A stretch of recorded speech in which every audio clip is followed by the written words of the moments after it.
Well, hello there, Broncos country, and it's once again time for another episode of Building the Broncos. I am your host, Carl Dumler, and with me, as always, I have my good friend, Mr. Nick Kendell, and another great friend here, Mr. Erick Trickel. Man, it's an exciting week, guys. Are you ready?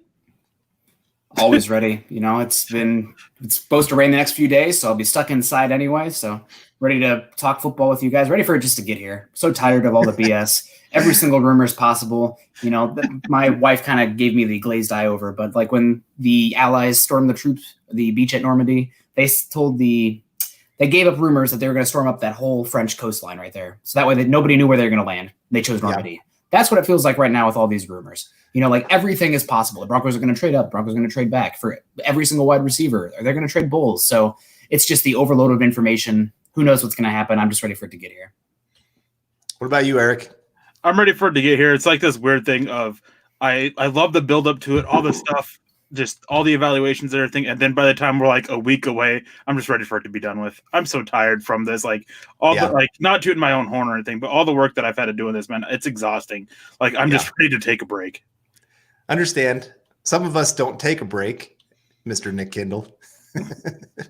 No, I even saw somebody was releasing their 2021 big board. And I was kind of going, are you kidding? Okay. Gotta be hashtag first. Obsessed much? But yeah, it's true. And then you get made fun of for being the idiot that's had people that were top 5 who end up going like 6th or 7th round. But no, I'm excited to get to talk to you guys this one last time before the draft. And of course, we're going to be on and off. I know Eric's going to be on most of the day on Thursday, and Nick and I'll be on and off at different times. So make sure you guys are keying in and watching the show. Make sure you're also following us on Twitter. You can find me at Carl Dumler MHH and Nick at Nick Kendell MHH and Eric at Erick Trickel. And make sure you're following the podcast Twitter account at BTB Football Pod. We just got ourselves a new logo. So we're kind of excited to share that here pretty soon. It's kind of like the jersey reveal. It's probably got more buildup than it actually should, but make sure you're subscribing to the show wherever you listen to podcasts, and also head on over to milehighhuddle.com. Of course, we're going to have lots and lots of content getting pumped out there this week. So make sure you head on over, and that's part of the Maven Coalition and Sports Illustrated. And also know that our podcast is powered by Overtime Media. All right. So like Nick said, there's been rumors galore. Who to believe, who not to believe. It's kind of that kind of time. So we thought we'd talk through some of these rumors that are flying around. One of them, though, that is straight from the horse's mouth is Henry Ruggs. And he revealed that there are 3 teams in the top 15 that have been calling him constantly, checking in. And, of course, one of those is the Denver Broncos. And the other 2 are the San Francisco 49ers and the Oakland Raiders, or Las Vegas Raiders. What are we calling them now? Are they Vegas for sure, I guess? Either way, they're trash, so it doesn't matter. Okay, there you go. They can play on the moon for all I care. That's why they had to get a vacuum for that's why they had to get a vacuum for a stadium, because they are trash to get picked up. But and it kind of start off right up the bat. Bronx Legend coming in with the super chat. Appreciate it. And now with this hunger for Ruggs from multiple teams, do you think Elway and company would trade further up and go to plan B, not to be in a bidding war? Well, Eric, I'll just kick this off to you, buddy. How far up do you think the Broncos are willing to go here? I think they're willing to go up to 10. Maybe they'll call about 8, depending on how the board is falling thus far, depending on what trades are happening. But I think 10 is a sweet spot to watch for Denver to move up to. Have you heard anything about 9? I know that Daniel Jeremiah, a lot of people keep saying that the Jags are a team that are very interested in moving back, but that's an NFL rumor. There doesn't really seem to be much rumor in regards to the Broncos moving up to 9, but instead 8 with the Cardinals or 10 with the Browns. So what I have been hearing is that depending on how the board falls, of course, that it's very well known that the Atlanta Falcons, they want to jump up in front of the Jaguars for CJ Henderson. So I think at 8, they're the team to watch. Then at 9, I'd be looking at the Philadelphia Eagles, who they really want to get up there. And they kind of want to kick off that wide receiver run that we're seeing. And they really want CeeDee Lamb, as all reports, everything that I've heard is pointing to, which would then leave number 10 there for the Broncos to move up to before, another team that like the Raiders or the 49ers or even the Buccaneers who may want to go grab a wide receiver. That's unfair. That would be really Gronk, Chris Godwin, Mike Evans, whatever wide receiver. I mean, I'm playing them on Madden, no doubt about it. Tom Brady. I mean, you can put me at quarterback. I'm throwing 4K. Yeah. That was somebody had mentioned. Well, it was Peter King that had talked about the Chiefs being interested in Henry Ruggs, and I mean, what it would take to get up there to get him. It's not going to happen, but at the same time, you put him on that kind of offense and you're averaging 70 points a game. I mean, we're talking about the most legendary offense in NFL history if they all stay healthy. But so, yeah, it's still not going to happen. But that one might make me cry on draft night if they were able to get Ruggs somehow. Yeah, I definitely agree with you there. So I guess the rumor is the Broncos may be looking up to trade up for a guy like Henry Ruggs. I know it was Ian Rappaport just yesterday said CeeDee Lamb or Jerry Jeudy for the Broncos. Now there's a rumor today that Jerry Jeudy's knee is a concern from one report. I do remember that being a thing back at the Combine as well. So there might be some smoke to that. And that would be interesting. I mean, I guess what I want to ask is, let's say Jerry Jeudy's knee, there is a little bit of concern there. How surprised would you be if Jerry Jeudy is the fourth wide receiver off the board? I wouldn't be surprised at all, even before the knee stuff. And I remember talking to you guys privately about his knee and Henry Ruggs' knee, having some concerns about them back in January. Well, at the Combine, Henry Ruggs' knee checked out okay, but Jerry Jeudy, I guess there was a little bit more red flags. And at the medical rechecks that they had, his knee still didn't check out perfectly fine. And just with my biggest thing for him falling has been just the type of receiver that he is. And looking at these receivers of that type in the previous drafts, them falling. So I've always thought that it was plausible for him to fall, and I think that knee can make it a little bit more likely. Wouldn't be shocked if he is the fourth, maybe even fifth receiver taken. Wow. Okay. And yeah, do you still have him? Didn't you recently just have him as your wide receiver one for the Broncos? Not to call you out on that, but when we joined each other on DVDD, did you have Jerry Jeudy number one? No, CeeDee Lamb. You had CeeDee Lamb number one, and Carl had Jerry Jeudy number one. Now he's back to CeeDee Lamb. Yes. So okay. the last time the three of us got together to do a show, and we all did our big boards, I had Jerry Jeudy as my top wide receiver. And then I've come back to CeeDee Lamb. Just can't get past the fact that I've loved this guy for 3 years. And, just stick to your guns of what you know and what you like. And I just had to go back to CeeDee Lamb. And right now, for me, it's CeeDee Lamb, Henry Ruggs, Jerry Jeudy. Now, I like all three. And all three it's so interesting. All three are so different from each other. But they're all very different from Sutton as well. Right. Which I like a lot. Right, exactly. And so that's why I don't mind any of them being on the Denver Broncos if that's what's going to happen on Thursday. I mean, because each of them, you can have a vision of how they're going to be used on this offense.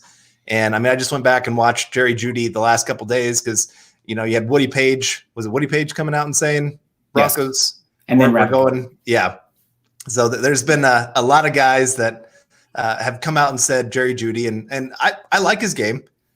There's just some things to it. The knee is a concern. The drops are a huge concern.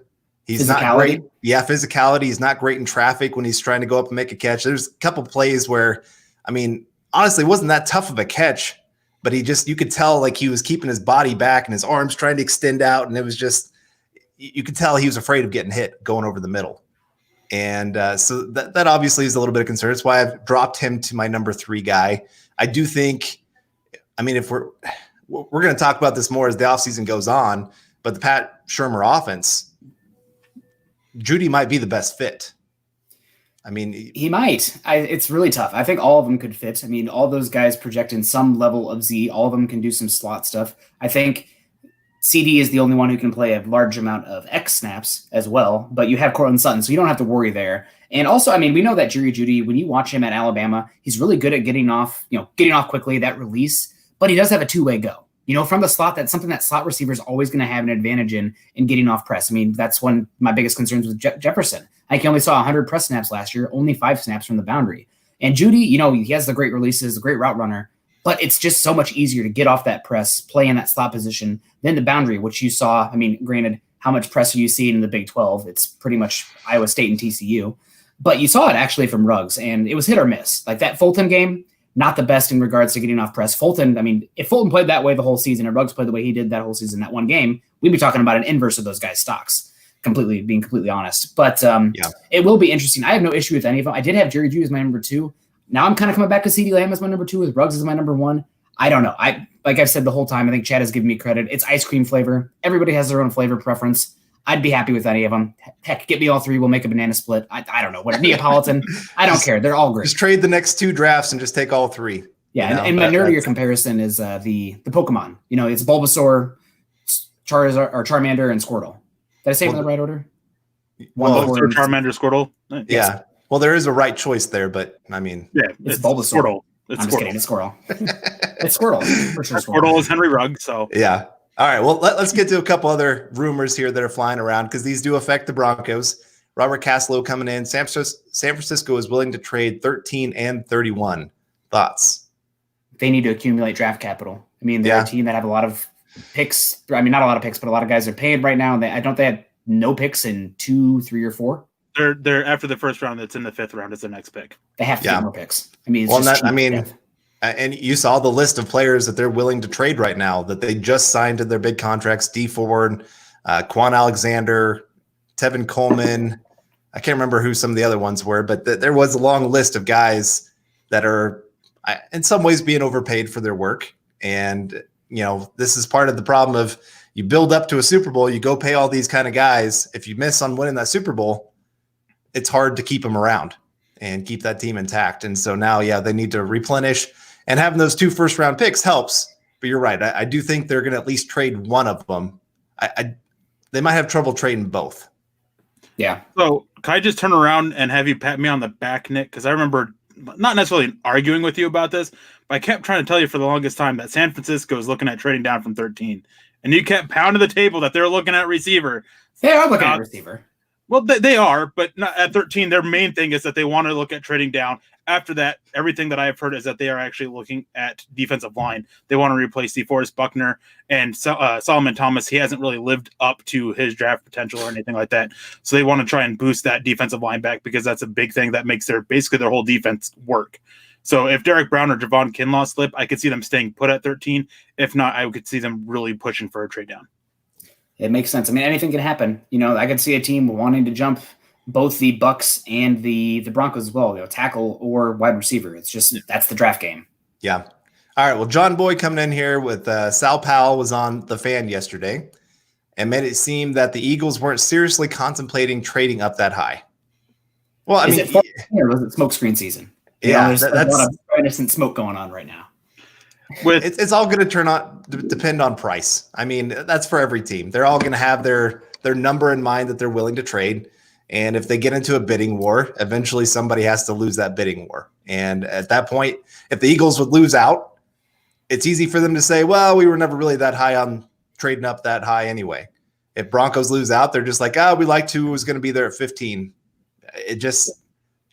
Like I said, it just depends on who's on which side of the equation here. Or if Denver trades back, you're going to see Elway later that day. Well, we were always looking to trade back. That's what we love the depth of this class. It's just it's PR. You got to say. It's called covering your own butt. Like you're not going to come out and say, "Yeah, we are exactly looking at doing this." I mean, we saw it with John Elway's presser yesterday, right? It was Monday. Yeah. Yeah. And he was talking about how they're looking at trading up and they're looking at trading down. He's just covering all bases there. I mean, with what he's saying. And then in regards to the Eagles, is everyone knows that Howie Roseman is one of the most aggressive guys. If he can get a fair deal to move up and get CeeDee Lamb, a guy who basically everyone in the draft world knows that they love, then they're going to do it. But as they said, it's all going to come down. You guys said it's all going to come down to the cost. Yeah. So I want to get a few of these super chats before we get moving too much. Cherry Randall, the constant guy for us, $2. Eric's Tie Rocks. You got to love that. So it is a very nice high. Also coming in $2 again. Nick's Beer Fund. Maybe it's an adult beverage. You can't see the glass, so you'll never know. But the mystery. The mystery of it. Yes, indeed. And I saw a great question. It was from Kareem. I don't see it on here. What is the most boring pick the Broncos could do at 15? The least sexy. Yep. Yes, and Kareem, shout out to Kareem, always a big fan of the show and always appreciate your constant feedback. So least sexy pick, I'm going to jump up on first. I saw it first. I'm going to say Cesar Ruiz. 15th overall pick for a very safe interior offensive line prospect, especially after you already took Dalton Reisner last year, paid Graham Glasgow. I get it, but man, that is about as least sexy as it gets. And make a strength. That interior offensive trio would be as good as I can remember in Denver. That's very not sexy to me. Derek Brown, nose tackle, big sexy. Yeah. Oh, it's big. It's a nose tackle. I mean, who gets excited about nose tackles? Yes, I understand, but we're freaks. Yes, but they are the guys that don't usually rack up a whole lot of stats, but yet they are the guys that do the dirty work. And I would love Derrick Brown at 15, but I understand there'd be some people going, well, we missed out on offensive tackle, we missed out on wide receiver, and here we have this guy that we had a nose tackle that played decent last year. Why would we need a nose tackle? And I mean, I think he'd be needed, and I think he'd be a great fit, but I could see some issues with that. So can I cheat and go like Brandon Mann? I'm pretty sure that would be the least sexy pick. Go in special teams. What? Janikowski? Come on, man. I would have a special meltdown live on the air. I think we all would. If the Broncos took a punter. In reality, I actually would have to go with Nick. I think Cesar Ruiz, just because centers aren't a sexy pick in the first place. I really wanted to go Xavier McKinney but I started to think about that, and it's like it's a sexy pick for some, but for some that they don't see that need for a third safety because it's not a starting position. But in the end, it just comes down to the center. I mean, that's probably one of the not least valued positions, but it's just the least sexy position in general outside of special teams. So, yeah. And Stu coming in pretty much saying and echoing everything that we are saying of, will it be Thursday already?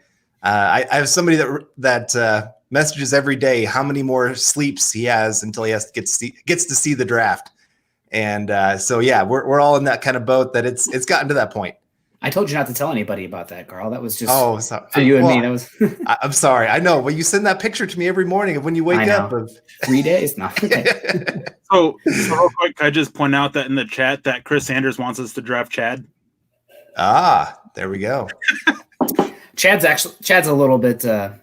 Rodrigo Blankenship's a little bit of a dip. He looks like a little bit of a dip. Yeah. So. Yeah. All right. Well, James Campbell coming in here with another super chat. Appreciate it, James. Keep up the great work, guys. Just wondered if you have any thoughts on Kenny Robinson, plus where you might go fit with the Broncos. One of my round 3 go-tos. Isn't he the safety that took the XFL route to the draft? West Virginia. I don't know much about him, so I'll leave this to you guys. I know that he had academic issues at West Virginia, and from my understanding, West Virginia isn't the best academic institution. No offense to any Mountaineers out there, but that's I guess that maybe is a little bit of a red flag. But playing in the XFL, how can you really evaluate him against the peers? He'll get taken somewhere in day 3, but it's the NFL. They're risk averse. Who wants to be the first team to draft a guy from the XFL? It's kind of they're going to be playing chicken with each other in that regard. So I think it's interesting, but I'm not super intrigued by him. We got Suede Cordova coming in with punter at 15 would be the least sexy. Nailed it. That's very true. Long snapper. Oh man, we need one. You got rid of your Iowa boy. They brought somebody in. I don't even know. We cover the Broncos. I don't even remember. They knew they hit their Hawkeye limit. That's true. They had to make room for Tristan Wirfs. Jacob Romano. What offensive tackles do we like? Eric, you'd be a little more tuned into this one. I think that if they were to go offensive tackle at 15, and this is, I think, really the only way they would is if Tristan Wirfs does fall to them. Outside of that, I'm looking at pick 46. If Ezra Cleveland falls there's been a lot of talk between them with the Broncos loving him. And I think that there's been some talk with Isaiah Wilson. I'm not sure how much love there is there. And then also probably some Josh Jones and Austin Jackson love in there as well. I'm really interested in those guys that are projected kind of the round 3 right now. Obviously, it only takes one team to reach on a guy to make him not fall to round 3. But I've seen Prince Tegomanugu fall to round 3 a lot. Lucas Niang with some hip concerns. Matt Pert. Some guys that, in most classes, those guys are probably going definitely in the top 2 rounds. But this year, given the talents at the top, you could see them pushed a little bit. Guys that aren't the best year 1. And with the way the Broncos are set right now, you could probably get by next year with the 2 tackles you have. But to get a guy with the tools and upside like Prince Tegomanugu, like Lucas Niang, like Matt Pert, it just makes a lot of sense for me. So those are guys that I think the Broncos would be interested in. All right. Ginga Ninja 88 coming in with this question. I thought this was kind of a nice one. If we do get Judy, can't we still get a burner in the late 3rd to 5th rounds? Judy in the slot with Sutton and a burner on the outside would be deadly. I say this because of the Judy to Denver hype. This is another reason for me of why I have Jeudy third, because most of his work was done in the slot, where in the NFL today, that is kind of, it's an easier position. I mean, you got two ways you can go. There's different ways you can win. You're not usually getting pressed because you're off the line of scrimmage. So, but that's kind of it too, of if you get Jeudy, well, you still got to get another guy for the outside then. Where you get Ruggs or Lamb, they can play both spots wherever you want to put them, and you can really kind of designate, okay, this is where I want you because this is where the ball's going. Where Jeudy, I would worry a little bit. I mean, he played some outside, don't get me wrong, but it wasn't his main forte for sure. Yeah, I think a lot, and this is something I haven't seen before. I kind of just made this connection the other week, but when you see some tackles, and this isn't true for all offensive tackles, like Garrett Bowles, for instance, but sometimes a tackle, if you're going to draft them early, you're going to let them fail outside first before you kick him inside. And because you get more value from the tackle position. I mean, that's a fact. It's a more valuable position, more sought after, harder to find skill set. That kind of view that the same with a boundary receiver versus slot receiver, where Henry Ruggs, if he struggles against press in the NFL, guess what? Just like a tackle struggling with speed on the edge, you can kick him inside. And I think that, he's not he's not a Wes Welker type of slot, but you can get Taylor Gabriel at the minimum, the speed slot stretching the seam from Henry Ruggs. So he can fail on the outside, then kick inside. That's a question I have with some of these other slot receivers. And it's just easier to find. I mean, you find a Cooper Kupp every year, Henry Renfrow, that slot position it's just not as valued. So I would take any of the three guys, but I'm looking for reasons to differentiate the top three and all of them. And that's just enough of one that it's just like, okay, I'll drop you lower. Right. Well, you guys talked about the whole thing about taking the top Jeudy and everything. But if Denver were to take Jeudy, there are definitely some good speedsters for them to get a little bit later on. One of my favorites who I've been touting is Darnell Mooney out of Tulane. But the big thing is with any of these speedsters, obviously there's a reason you're looking at them third, fourth, fifth rounds. And with Darnell Mooney is the size is a little bit of a concern. The hands are a little bit of a concern. So that's something that you're going to be. But the good thing with Mooney, though, is most of his drops, they came on shorter throws instead of the deeper ones. So that's something to sit there and factor in as well. John Hightower, he's another one to watch out for. He's got some decent speed to it. And then Isaiah Coulter was the other one that I was trying to think of. But Quez Watkins from Southern Miss as well. I think he ran one of the faster 40s. So there's definitely plenty of options for it. But my thing is that I think that there's a lot more options to go and kind of fill out that other need that you have if you get Ruggs and find a complementary piece to him and Sutton than it is to find a complementary piece to Sutton and Jeudy, if that makes a little sense. Right. All right. Terry Randall coming in here. How much do you think Ruggs' touchdown per touch percentage would go down in the NFL? Maybe get him 6 to 7 instead of 4. # state of being. Thanks, Terry Randall. It's going to have to come down, right? It can't be 1 and 4. But, I mean, it depends on where he lands. If he goes to a team that isn't throwing the ball a lot, maybe that percentage stays up, but the volume's lower. If he doesn't have another good wide receiver opposite him, it's just really where he lands depends a lot. But if his touchdown percentage remains 24% of every catch he makes, then that is, mind blowing. He's going to be one of the more efficient players in the entire NFL. Right. I mean, I think the other thing that sticks out with me with his touchdown percentage is his yards per touchdown, which is like 29 point something. Yeah. And so, I mean, he's still going to have that big playability. It's just not going to be quite to the level. Instead of having a lot of guys that are running 4.6, 4.7 on the field, you're going to have a lot more of the 4.4, 4.5 kind of guys. So those angles close down a little bit quicker. But I also think that in the NFL, there's a good chance he's going to have higher volume than he did in college. I mean, and like I said, it does depend on the team he goes to. I just think like if he comes to Denver with Pat Shurmur, where he likes those quick throws, I think you're going to see a little bit higher volume go to a Henry Ruggs compared to what he had there in Alabama. Plus, I mean, the Broncos aren't going to be winning games 49-0 at halftime and abandon the pass game either.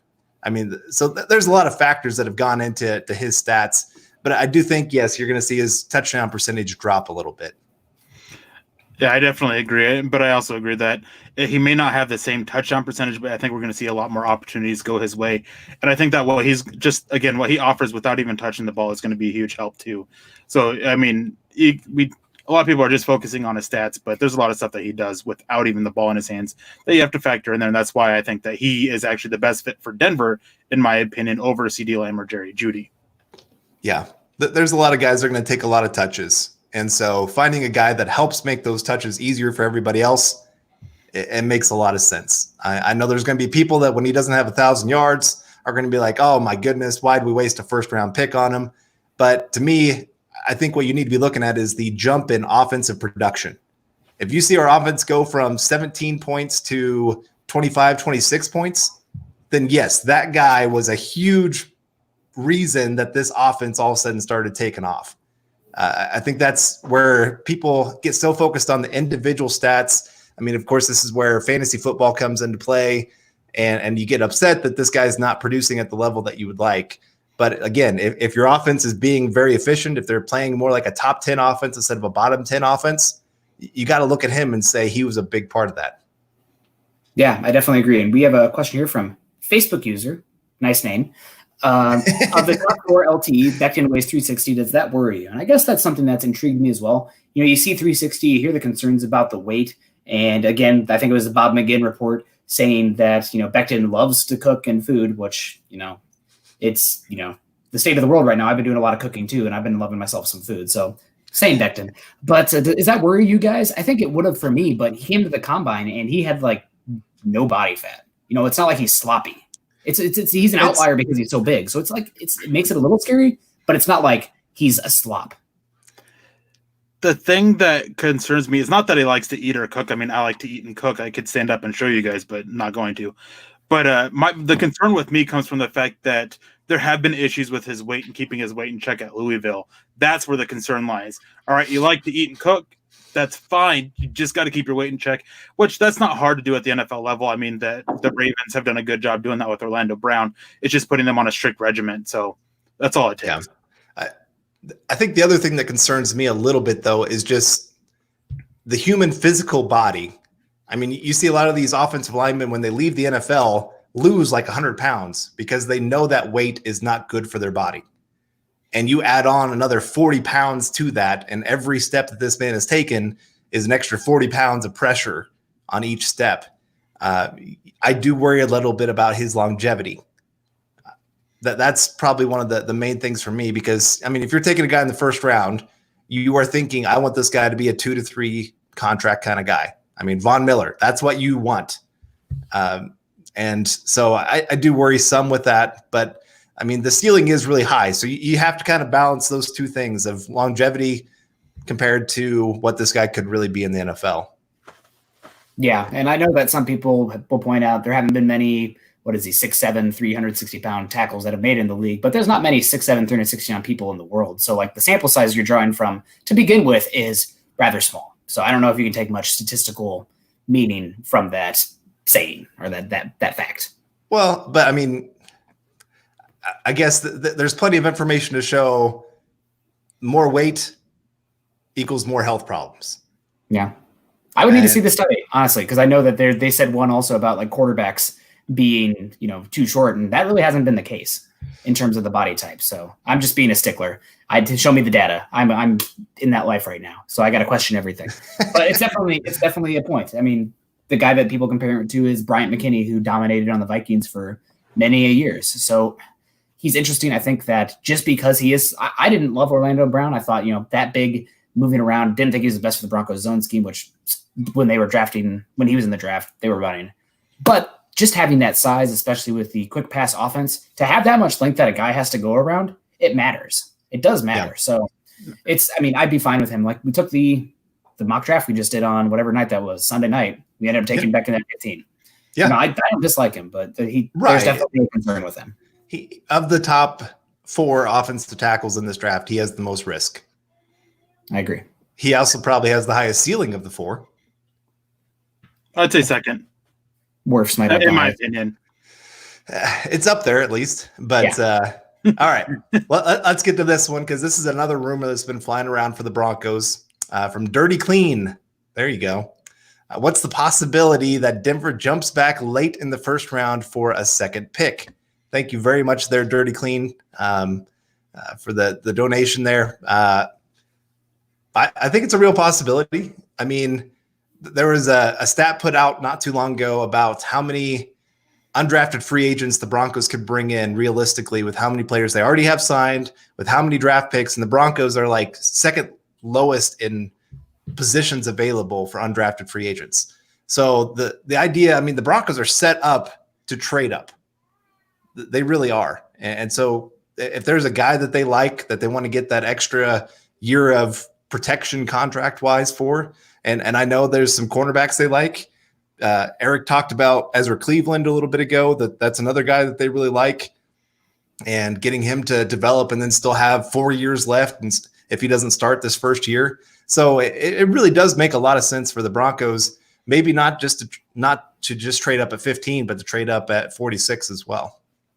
I mean, there could be a defensive back there that would make a lot of sense for the Broncos. They really need a fifth defensive back the way they're set up right now. Could be an offensive tackle. You know, you threw out Ezra Cleveland. I think he'll probably go before that, reading the tea leaves, but maybe a Josh Jones, maybe an Austin Jackson. That's something depending on how the board falls. And the thing we are not talking about, which because it's so far off yet and we don't want to operate in the world of the negative, but how are they going to value 2021 picks? You know, I think there's a better chance that there's going to be an NFL season next year. Again, who knows? But a college season, I think, is much more in jeopardy than an NFL season, given that college teams make most of their money off of the ticket sales, where TV revenue is bigger for the NFL. It's just harder to run that. So could we be evaluating a 2021 draft class based on 2019 tape? I mean, that stuff matters. So the Broncos could be evaluating, and other teams for that matter, could be evaluating those 2021 picks totally differently. So that could be interesting to watch if the Broncos do want to get that extra pick and they still want to keep some of those top 100 picks. Maybe they're going to toss in a 2021 pick. Yeah, I think that the report is that they want to keep pick 46. They want to add a third pick in that top 50. So I think that if they're going to try to get back up into that first, they're sending a 2021 first or second round pick. Unless they're sending a player, there's no way. Even if they don't trade up from 15, all 3 third round picks are unlikely to get them back up into that. So I don't see it unless they offer that up. And as you were saying, Nick, is I think that teams will be valuing their 2021 picks a lot lower than they normally do, just because we don't know how impacted the draft process is going to be next year. I mean, a shorter season, they're talking about having it just be over I think next February and March for the college football season. So, I mean, that's going to have a huge impact on it. And then we're definitely missing spring ball. I mean, that's super important for these programs. Like developmental program like Iowa, the spring period is huge. I mean, getting those guys in there, installing offense and defense. Next season could be totally wild for college football. I mean, they might push it back. So it's really an unknown. It's scary. Obviously, that's worst case scenario, but that's a possibility that these teams, it's a variable that they need to analyze going in this draft to be completely prepared for it. And that's going to change how trades are made. The value, I mean, the Saints, the Eagles, teams that feel like they're built right now, the Packers, those teams, it would make sense to give up 2021 capital to go make a move right now, to move up there. I mean, imagine Ruggs going on to the Saints with Michael Thomas and Emmanuel Sanders and whatnot. I mean, that's the way I'd be operating right now if I were those teams. And then also what I was getting at too was that if they do postpone the season to next February, and then they have the draft at the normal time, the end of April, then that's a short time where, I mean, players are going to be banged up. We're not going to sit there and know what their injury statuses are going to be for the season. All this other stuff that falls out from postponing the season. I really think that teams are going to be evaluating these 2021 picks a round or two lower than what we're seeing them now. Unless you can get Trevor Lawrence. Yeah. Which, if there is for whatever reason, if there is none of that kind of season, if we get the past 3 years is like the average draft position, so you can get that year the Broncos finished as the 5th worst in that evaluation. How crazy would it be if the Broncos won that lottery and then had Trevor Lawrence? I'll turn off the Xbox now. We can continue. Go ahead. Yeah. All right. Well, Buwana B's coming in here. Hey, Eric, could you answer? I said, eat your cereals question on thoughts of Jordan Elliott. Been waiting for a few days. So first of all, I just want to say I did eat my cereal. It was Trix and it was delicious. But as for Jordan Elliott, I'm sure that you guys will disagree with me on this, but I think in the NFL, he needs to add another 10, 15 pounds and play inside, like a 0-1 technique. I love the athleticism that he can bring to that position.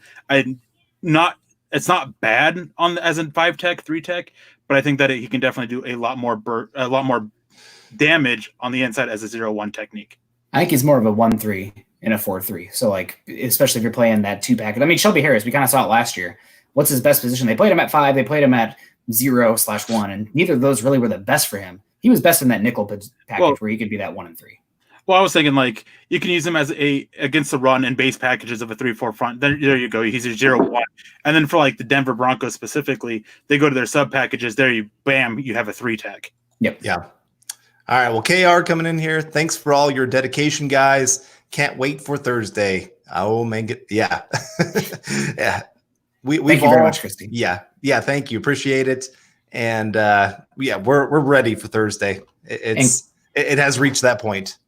And we also, I mean, obviously, Christy is a super chat superstar a lot of times for Huddle Up. Good to have you over here on the good podcast today. No, I'm just kidding. But we got to shout out to our former last week's super chat superstars. Stu McPeak, always coming in clutch. Paul, haven't seen Paul yet today. Paul 80026. ARX_D, always good to be chat on Twitter a lot. Vote Moose 80. A0350 Legend. Terry Randall, always super chat superstar for us. Brian Greenfield, Brian Happenstall, King Hicks, Liberal Hater, and Richard Pasha, as well as Nad Ludlow. So appreciate you guys last week, and always, we'll try to circle back the following week and give you guys a shout out. All right, I did want to get to one question here from Jeremy Sean A. Why can't Mims be an option at 15? If you wait till the second, he'll be gone. If he's projected only 5 to 8 spots lower and you want a wide receiver, just take him. His combine was ridiculous and he blocks. Okay, I guess we're going to have to play the NFL draft here. And what teams do is they look for reasons not to like these guys. So I'm going to tell you why Mims kind of scares me a little bit. Obviously, that wide open offense at Baylor. And you saw him he tracked the ball pretty well, but his hands were inconsistent. He had the broken hand 2 years ago, but it still was inconsistent how he pulled it in. And for as physical he is as a blocker, Mims over the middle, I just don't see it with him. I don't know if it's a hips thing, a fluidity thing, or just a mentality thing, but he just is not strong over the middle. So I get the outside boundary rush there. I'm looking for a little bit more versatility. That's enough of a differentiator for me. And I think he's got a much lower floor than somebody like Justin Jefferson. That being said, he is my wide receiver 5.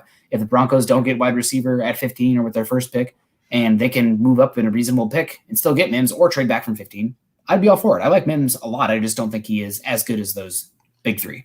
Right. And he's less NFL ready than those 3. That's the other thing for me is I see so many inconsistencies in his game. And I mean, you can go watch one game where he just absolutely dominates, has some great catches, some great plays. And then the next game, there's hardly anything that he does. Now, I mean, I guess you could say the same thing about Ruggs, but I still see Ruggs doing more to help other players on the offense than I ever see Mims doing. And I worry that he's one of those guys that's going to take 3 to 4 years before you ever see if the investment was worth it. Where I feel like Ruggs, Judy, or Lamb come in, and 2020, they are here and making a huge impact for that offense. I saw some. Go ahead, Eric, actually. Sorry. I definitely agree with what you're getting at. I think that with some of these other receivers that they can come in day one and they're making an impact right away, even if they're not getting the ball. I'm not so sure Denzel Mims is doing that. He reminds me very much of DJ Chark with what he offers up on the field. And DJ Chark needed some time to be developed and everything, just as Denzel Mims does. I'm not as concerned about his hands. I mean, there are some concerns, but the broken hand, I think, had a big part in playing with some of those drops. But yeah, I mean, he was schemed open, which obviously I don't want to hound too much on that because, I mean, if good offensive coordinators, you're trying to do that for your receivers.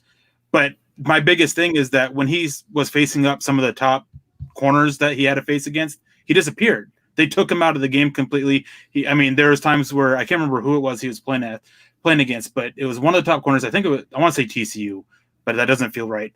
But towards the end of the game, he just kind of started giving up on plays, not going 100% because he was getting just beat up off the line of scrimmage so much that he just kind of was like, yeah, I'll take it a little bit easy. Yeah. All right. Well, Glenn Hauser coming in with a super chat. I feel like I am more armed for this draft than any previous one, and I live and breathe NFL. Thanks, guys. Hey, that's like the biggest compliment we can get because I agree. I mean, we all, I know you guys put in more work than I do, but we all put in a lot of hours to getting ready for the draft, and we love it. We love the work, but it is a lot of work. And so we appreciate those kind of compliments, guys. And we appreciate all of you being here, wanting to talk this with us because it gets us excited. We probably talk 365 about the draft if you let us, but And then Nad Ludlow, there we go. Coming in with a super chat. Appreciate all the content, guys. Great job. Again, Also, thanks, guys. Shout out to Nad. Your keg came early. Ooh, that's ready for Thursday. That's how I would be if I was the GM too. I'd love to, who doesn't have a first round pick this year? The Bills. Stephon Diggs was my first round pick. Bring the kegs. We're good. Yeah. All right. David Kilgore coming in. Sorry, guys. We're trying to get caught up on everything because we're all three long chatters and we want to get as much as we can. David Kilgore coming in with the super chat. Speaking of Trevor Lawrence, if Locke tanks, do we go after him for 2021? Well, depends how much we tank. If we're like a top 3 pick in the draft, of course, you're probably going after Trevor Lawrence. You're going after a quarterback. It just, it depends how far we can tank and how much it's going to take to get him. Because right now they're talking about this guy being that generational talent. And my guess is if anybody has the number 1 overall pick, they probably need a quarterback, and they're probably going to take Trevor Lawrence. So the odds are either the Broncos have to have the number 1 overall pick or really hope that a team that takes a quarterback early in this draft happens to get the number 1 overall pick and are willing to trade it kind of thing. And the Broncos are high enough to make that kind of trade. So the odds are against the Broncos having Trevor Lawrence, but I'd never say never. So real quick, I think that, if Locke fails, I think that Denver's looking at a top 10 pick at the very least anyways. That's going to put them in a position to go after a quarterback. Obviously, Trevor Lawrence is a guy.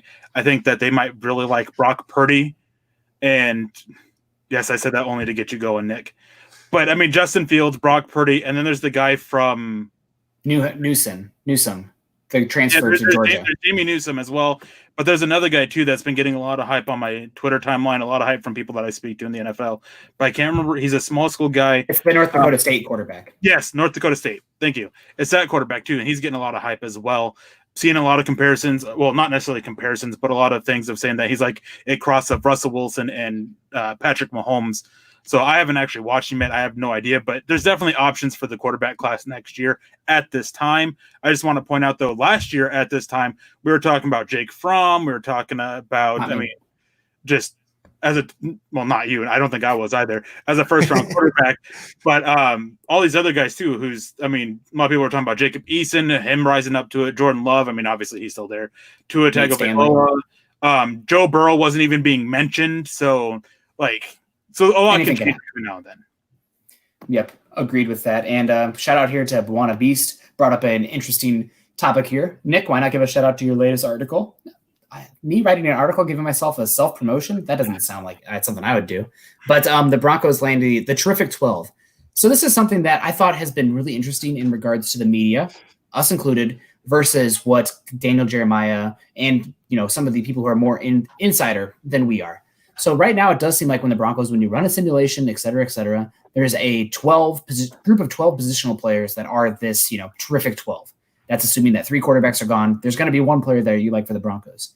But then you listen to Daniel Jeremiah, et cetera, saying that this year's draft is going to be wild. You guys, the NFL talking heads, are chasing your tails more than ever before.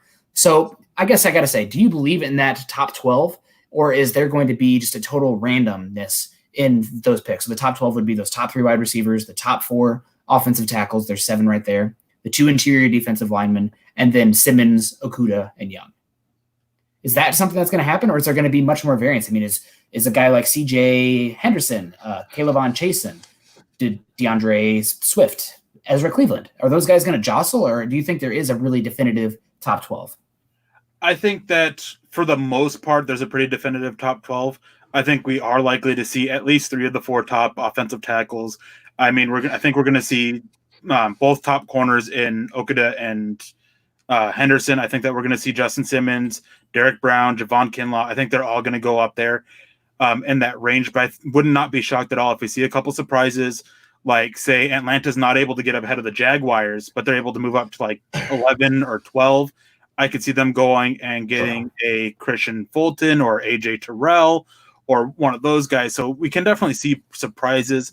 And I wouldn't throw anything out about Clavion Chasen going in the top 15 either. Yeah. Well, EA Shalom coming in here. What are your thoughts on what Ian Rappaport posted on Twitter from a GM who said all of the mocks are way off?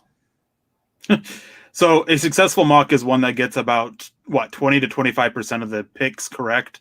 So they're already very far off about it. And this year, I wouldn't be surprised if that is the case because there's so much uncertainty with this draft process. Yeah, but at the same time, because they haven't had as many interviews and things like that, I wonder if because they're watching some of the same things we are. I mean, they have more of the all 22 film kind of thing, but they're basing their evaluation more on film than on meeting a player, that kind of thing. So could it almost help to, I guess, bridge that gap between the two groups? And just real quick, KR comes in and says mocks are mocks. And that's true. And I can't remember who it was, but there was one person I spoke to once, and what he said was mocks are made to be mocked. Yeah. If you can't take the heat, get out of the kitchen, I guess, is kind of how the old saying goes. But you're right. You're setting yourself up because not everybody's going to agree. I mean, look at when we did our mock draft. I mean, all of us talk football players all the time together, and we still couldn't agree on who to take even in the first round, let alone throughout the rest of the draft kind of thing.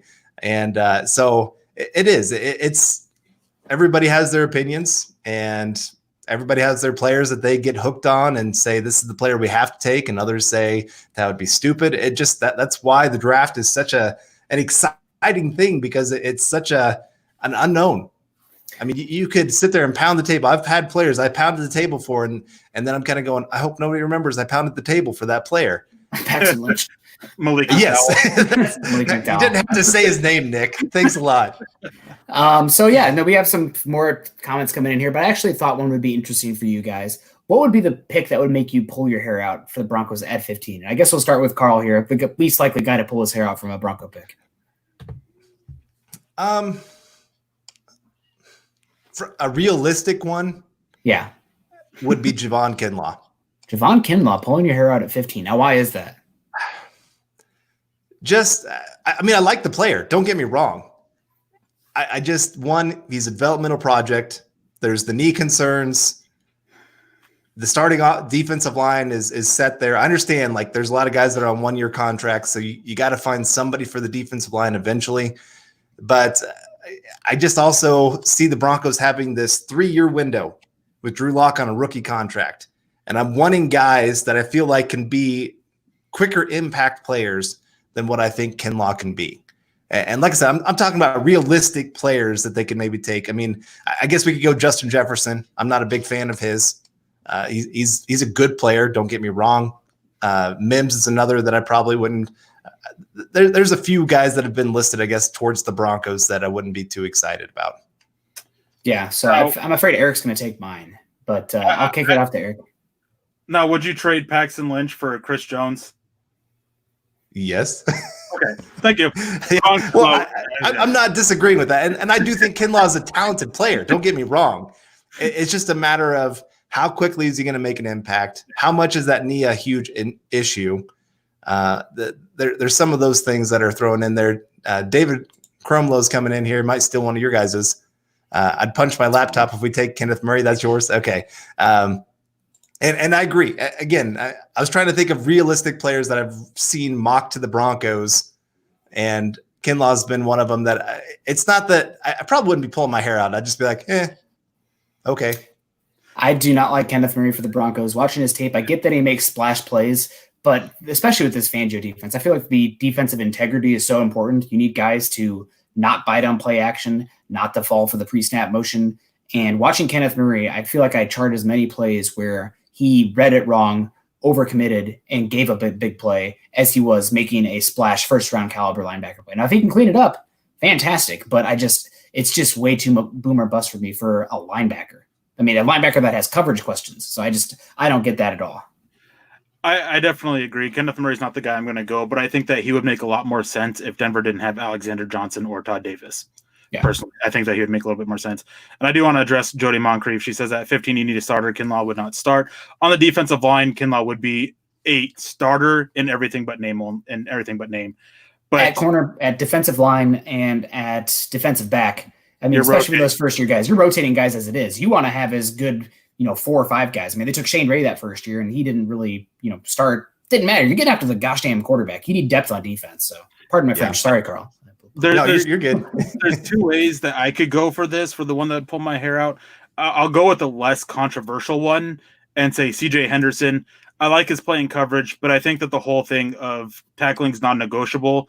Like, even before Vic Fangio, I want my corners to tackle. Like, it's something that I do prioritize with them, and he has such an issue with it, and the technique's not great, and then just a high missed rate is he'd make me pull my hair out, and he's just the less controversial one of the two. Right. All right. Ron W. coming in with a super chat. Always appreciate Ron. Hey guys, what draft great pick? Smile. I know. Always brings a smile on my face.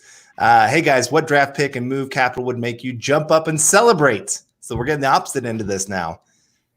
I mean, they only have to give up their last three, which is pick 95 and pick 117, their fourth rounder, and they trade up and get any of the wide receivers or Tristan Wirfs or Okudah or Simmons. I honestly, if they get Okudah or Simmons, I'm going to do more than jump up and celebrate. Wow, way to take the entire list. Oh yeah, right. But I guess I will go with Ruggs as long as the price is amenable. Yeah. Trading up to 1 and taking a long snapper. Boom. There we go. No, but it would be the same thing as Nick. Just giving up something like 95, even 83, and then just a combination of either 118 or 178 and moving up to get to number 10 and getting Henry Ruggs or CeeDee Lamb, those two especially, I think I would be celebrating. I'd be very happy with that, which is weird because I used to be not so high on Henry Ruggs for Denver. I know. You've come around, man. I beat you down. And now, I wore out. I gave up. All right. Peterson Creative coming in with the super chat. Really appreciate it. Bleeds orange and blue. Go to Twitter, follow him. Keep up the good work, fellas. Stoked for the draft. Hashtag Nick's Beer Fund. Hashtag new tie for Eric. Hashtag Carl needs a Coke. Yeah, sorry. I went with the plain old water today again. you Got to need get talk to your hydrated. guy. I did. Well, I did a workout right before we started our show. So I was a little, I know, it's why I'm all shiny here. You guys Workouts were in tell. the before times. Back when I could go to the gym. I missed the workout. Did I tell you guys, we have a path by my apartment, and there is a beaver or something around there that chews down a lot of the logs. And the other day I saw two massive bros out there lifting logs. Can't make it up. Just like guys being dudes. I really appreciated it. Getting ready for the draft. All right. Kevin Graham coming in with the super chat. Thanks for keeping me up to date on Broncos news every day. Hey, happy to do it. We love doing it. I mean, if we could talk Broncos 24/7, even in our sleep, probably our wives think we do at times. There's that meme that it's like, oh, he's probably thinking about other girls, and it's the guy like thinking about something totally not related. Yeah. That's me every night going to bed. Man, what if the Broncos move up to like blah blah blah? Or what if they position themselves and get a 2021 first, and they can look at next year's wide receiver class literally every single night? So yeah, well, I wanted to get this one in from Jeffrey Green. I've seen him posted a couple times. Sorry, the super chats are not working. I don't know what's going on, but super chat's not going through. What's final answer for each on each? Trade up, stay put, or trade down? I'll say trade up. I think they're going to trade up. Yeah, I think they trade up. Is he asking like who the targets would be in each of those cases? Because that's how I take it. Oh, okay. Well, trade up. I guess I would say Henry Ruggs. Stay put. I would say hopefully one of the wide receivers. Hopefully, yeah, one of the wide receivers. But I'll say Javon Kinlaw. Trade down. I would say Mims. Can't disagree. I mean, there's probably some like Xavier McKinney, Christian Fulton, Justin Jefferson. They're the guys I think they'd be targeting if they trade down myself. I think that trading up, I think they're looking at Henry Ruggs. If they're staying put, they're hoping that Henry Ruggs or CeeDee Lamb falls to them. If not, maybe Justin Jefferson or a cornerback. If they're trading down, I definitely think Justin Jefferson, Denzel Mims, or a cornerback like Christian Fulton or Jeff Gladney. So, man, all of a sudden the super chats are lighting up. Yeah, so, Carl, I'm sorry. I'm trying to get to these. WE coming in the super chat. Hey, guys, we trade up to 10. Will we have enough picks to fill our needs? Thanks. Yeah. Well, it depends on the cost, I guess.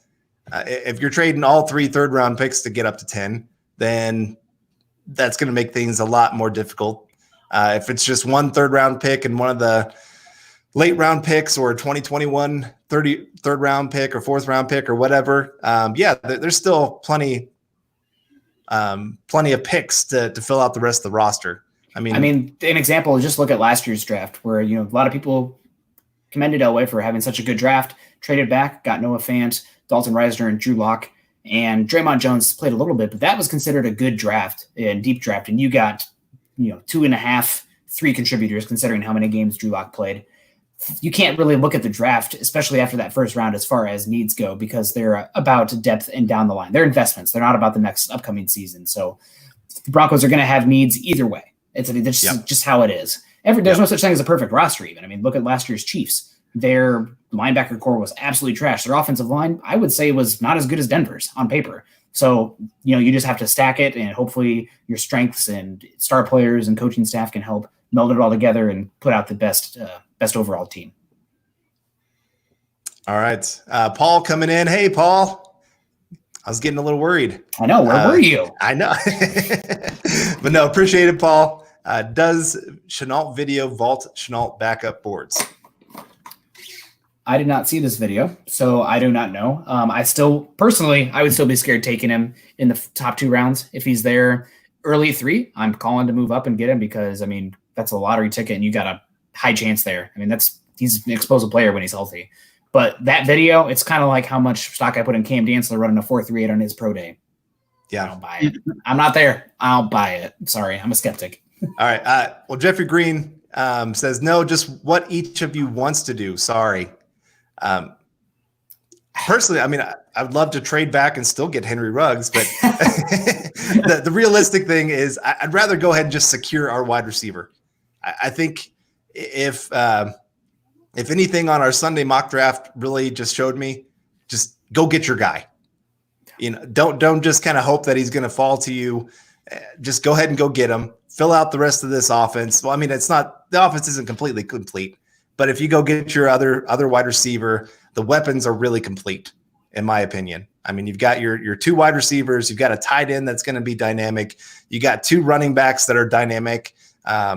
You've got an offensive line that's not terrible. You got a quarterback that's set up, and you still have some room to be able to go get another wide receiver to play that slot or whatever position you need him to play. So I'm okay trading up. I'm okay with being aggressive and just go get your guy. Personally, I would like to stay put and take any of those 12 guys that I really like, assuming 3 quarterbacks come off the board. However, you're playing with house money. If Elway has a specific wide receiver he likes, depending on the price, I don't have an issue with it. It's if they're trading, let's say they trade 2/3, their top 2/3 and 15 to move up. I don't love that as much, but We'll see what happens.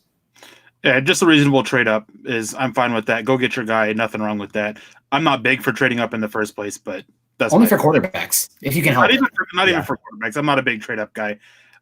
Period. Yeah. You can give me the stink eye. Tell that to the Chiefs with Patrick Mahomes. Carl, that was one of our first drafts we covered. Yeah, tell that to Denver and Paxton Lynch, man. Yeah, that's true, but you got to go for your guy. Yeah, that's what it comes down to. You got to go get your guy. As long as the trade up is reasonable, the price is anyways. All right, Steven Bumgardner coming in. I believe the Broncos are trading up on Thursday. Hard to disagree. Oh man, there's been a lot of smoke on that topic for months now that the Broncos are looking to trade up. So I think there is something to it. I know the Broncos have called ahead.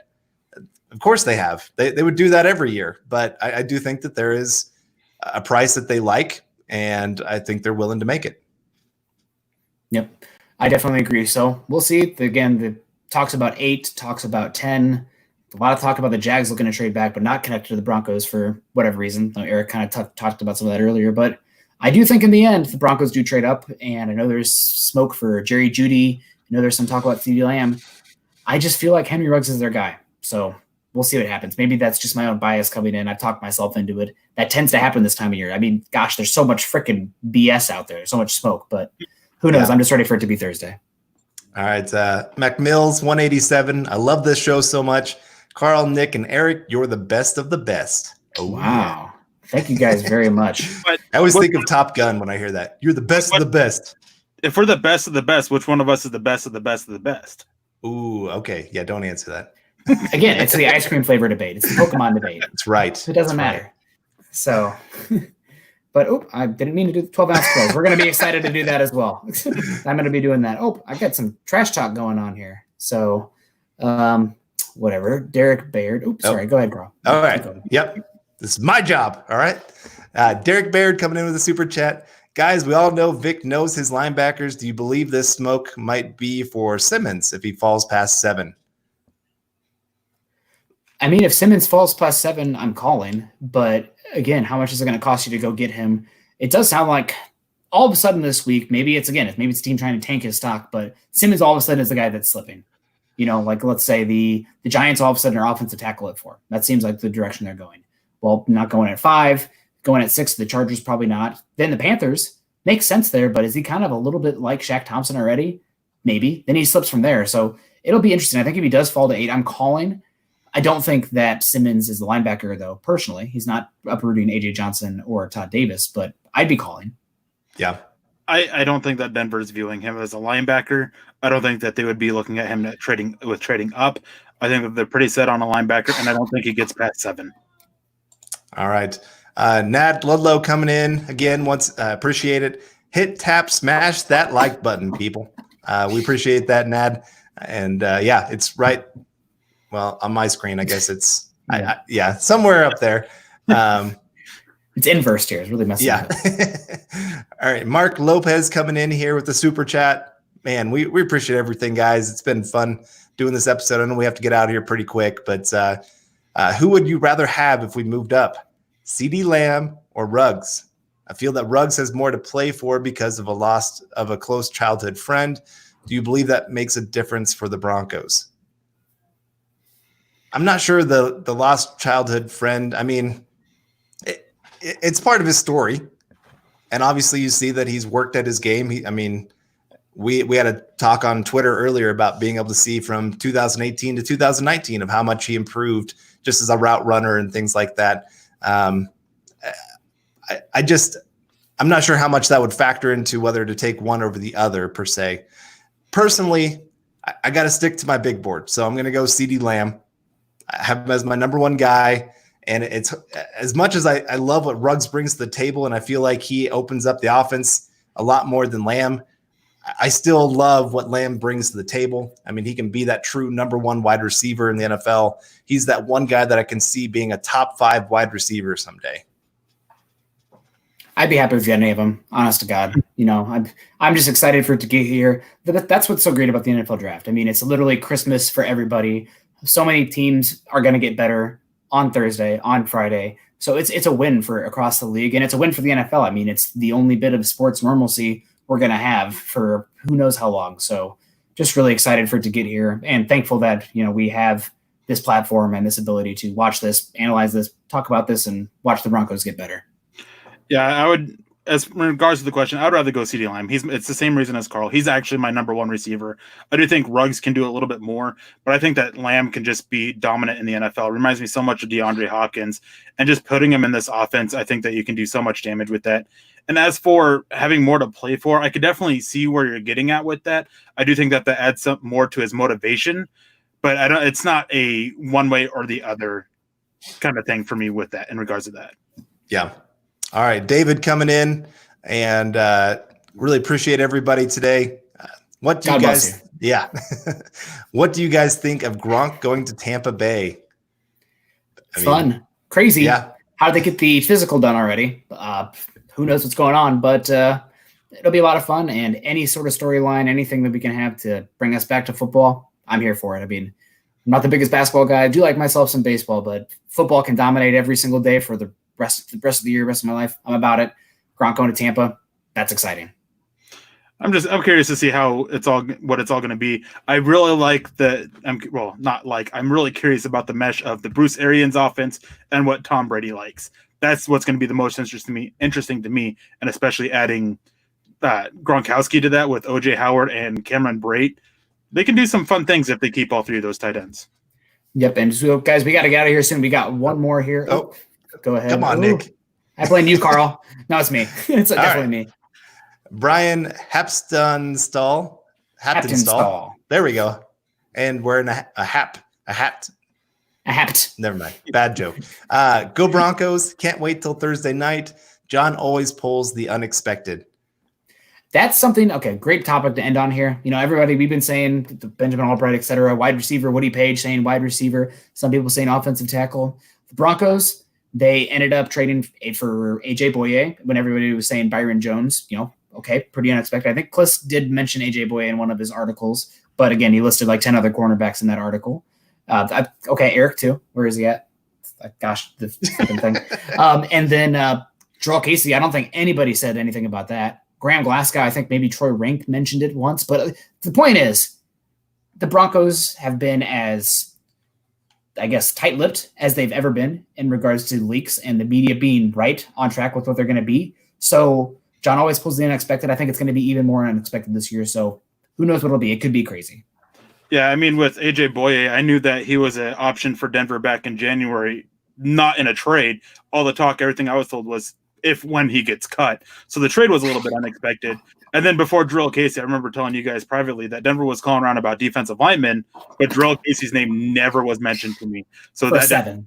Yeah, for a seventh too. I mean, it makes a lot of sense with knowing the information with the money and everything, but yeah, that definitely was a little bit of a surprise. And if you guys don't mind, there's one thing I want to touch on real quick. And Kick him out. Any update on draft night pod logistics? So, guys, I'm sure Chad Jensen tomorrow night will sit there and provide you with a lot more information about it. What I know right now is that we will be going live a little bit before the draft. We're going to be rotating on throughout the night. For the most part, I will be there with you guys all night long. Nick, Carl, Lance, Chad, and Zach are all going to be jumping in and out throughout the draft night. But earlier on Thursday, 12 Mountain Standard Time, so noon, I'll be going live. I'll be going live for about an hour. I'll be revealing my final first-round mock draft based off of all the information I'm hearing. I'll be talking about that, taking questions and everything, so you guys can go join with that. Eric is the only one whose haircut won't change due to the virus. Correct. Oh, my God. That one killed me. All right, well, I did want to get this. We've got another super chat coming in from Nad. Eric, thanks for all your work this draft season. I also want to say thanks, Nick. Thanks, Eric, for all your guys' work with the draft. And it's been a fun one. And I'm excited to see how it all shows up here on Thursday. So just because of that comment, I'm going to go shave my head before Thursday night. And it'll be back to what it looks like by Friday morning. Yeah, Friday, yeah. So, all right, folks, we got to get out of here. Chad gets a little bit upset at us when we go an hour long. We would be here for 3 hours if we could get away with it, but I know that has some issues. Night. Yeah, I mean, Thursday, that's what it's going to be. But appreciate everyone coming on and joining us today. Again, personal shout out. My final mock draft should be released sometime tomorrow, 7 rounds. So excited for that. Obviously, you can find Carl on Twitter at Carl Dumler MHH. You can find Eric at Erick Trickel. Guys, make sure you go follow them before the draft. Before the draft happens, I know Eric is approaching 3,000. Carl, do you have any idea what you are at? I know you're not the most, what's the word I'm looking for? Entitled person, self-absorbed, like Eric and I are. But make sure you guys are going to follow them because we got to obviously. Okay, well, we need to get Carl to at least 1.5K. So thank you guys for going out there and following him. Also follow Mile High Huddle at Mile High Huddle, obviously also at BTB Football Pod. Go to iTunes, leave us a 5-star rating and a comment because we go back and read those, read the comments on YouTube. We really appreciate those guys, good or bad. I mean, we read them. Sometimes we'll laugh about sometimes the zany ones as well, but we really do appreciate any comments, any criticisms, any critiques we can get. Make sure you guys are following along for the next 2 days. I mean, it's draft season, guys. I guess final take before we get out of here. Anything you want to leave the people? Eric, since you guessed today, you can go first. Make sure you guys are also following at DVD_pod as well. That's the Dove Valley Deep Divers podcast. All right. And Carl? Well, I think Buana Beast, head to milehighhuddle.com for more articles and access to your favorite podcasters. I mean, we love that you come to the podcast, but go to the website too. I mean, we can get a little more detailed on just one subject compared to here where we're taking on about 100 different subjects. So make sure you head on over there because, Eric I've lost count of how many draft prospects you've just analyzed just their game and put an article out about them. So, again, make sure you guys head on over there. And I'm just excited to join you guys on Thursday and throughout the weekend and just see how the Broncos end up.